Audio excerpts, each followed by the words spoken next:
நாட்டின் 17வது குடியரசு துணைத் தலைவரை தேர்வு செய்வதற்கான தேர்தல் தொடங்கியிருக்கின்றது.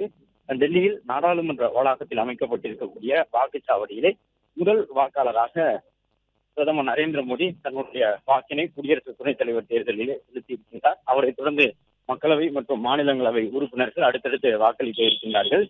இந்த துணை குடியரசுத் தலைவரை பொறுத்தவரை ஏற்கனவே குடியரசு துணைத் தலைவராக இருந்த ஜெகதீப் தன்கர் தன்னுடைய பதவிக்காலம் நிறைவடைவதற்கு முன்பாகவே பதவி விலகிய நிலையில்தான் புதிய குடியரசு துணைத் தலைவரை தேர்வு செய்வதற்கான தேர்தல் நடைபெற்று வருகின்றது.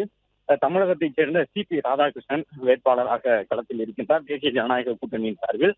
அதே போன்று காங்கிரஸ் உள்ளடக்கிய இந்தியா கூட்டணி சார்பில் உச்சநீதிமன்றத்தினுடைய முன்னாள் நீதிபதியாக இருக்கக்கூடிய சுதர்ஷன் ரெட்டி அவர் களத்திலே போட்டியாளராக இருக்கின்றார். எனவே இருவருக்கும் இடையிலே நடைபெறக்கூடிய இந்த போட்டியிலே தேசிய ஜனநாயக கூட்டணியினுடைய வேட்பாளராக இருக்கக்கூடிய சி.பி. ராதாகிருஷ்ணன் எளிதில் வெற்றி பெறுவார் என்று எதிர்பார்க்கப்படுகின்றது. அதன்படி இந்த மக்களவை மற்றும் மாநிலங்களவையினுடைய மொத்த உறுப்பினர்களை சேர்த்து அவர்களின் சரிபாதிக்கும் மேற்பட்டவர்களுடைய வாக்குகளை பெறக்கூடியவர்கள் வெற்றியாளர்களாக இன்று மாலையே அறிவிக்கப்படுவார்கள். அதன் அடிப்படையிலே ஏறக்குறைய 780க்கும் அதிகமானவர்கள் இருக்கின்றார்கள்.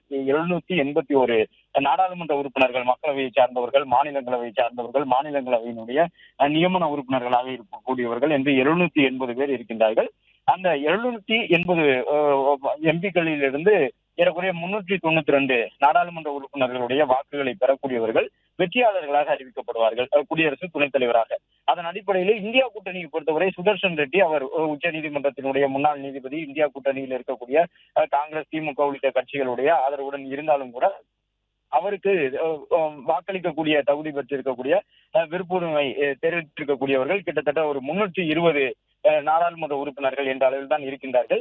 அதே நேரம் 392 உறுப்பினர்களுடைய ஆதரவினை பெற்றாலே, அவர்களுடைய வாக்குகளை பெற்றாலே குடியரசு துணைத் தலைவர் ஆகிவிட முடியும் என்ற நிலையிலே தேசிய ஜனநாயக கூட்டணியினுடைய தமிழகத்தை சார்ந்த வேட்பாளரான சி.பி. ராதாகிருஷ்ணனுக்கு 437 நாடாளுமன்ற உறுப்பினர்கள் ஆதரவு தெரிவிப்பார்கள் என்று தெரிய வந்திருக்கின்றது. எனவே ஏறக்குறைய வெற்றிக்கு தேவையான நாடாளுமன்ற உறுப்பினர்களுடைய வாக்குகளை காட்டிலும் கிட்டத்தட்ட 35 வாக்குகள் வரை அதிகமாக வைத்திருக்கக்கூடிய சி.பி. ராதாகிருஷ்ணன் எளிதில் வெற்றி பெறுவார் என்று எதிர்பார்க்கப்படுகின்றது. மாலை 5 மணி வரை நாடாளுமன்ற மண்டபத்தின் வாக்குச்சாவடியிலே நடைபெறக்கூடிய இந்த தேர்தலிலே நாடாளுமன்ற உறுப்பினர்கள் வாக்களிக்கின்றார்கள். இன்று மாலை 6 மணி முதல் வாக்குகள் எண்ணப்பட்டு ஒரு சில மணி நேரங்களில் அதிகாரப்பூர்வமான அந்த முடிவுகள் வெளியிடப்படும். பிளே ஸ்டோர் மற்றும் ஆப் ஸ்டோரில் இருந்து பாலிமர் செயலியை QR கோடு மூலம் பதிவிறக்கம் செய்யுங்கள். செய்திகளை உடனுக்குடன் பெறுங்கள்.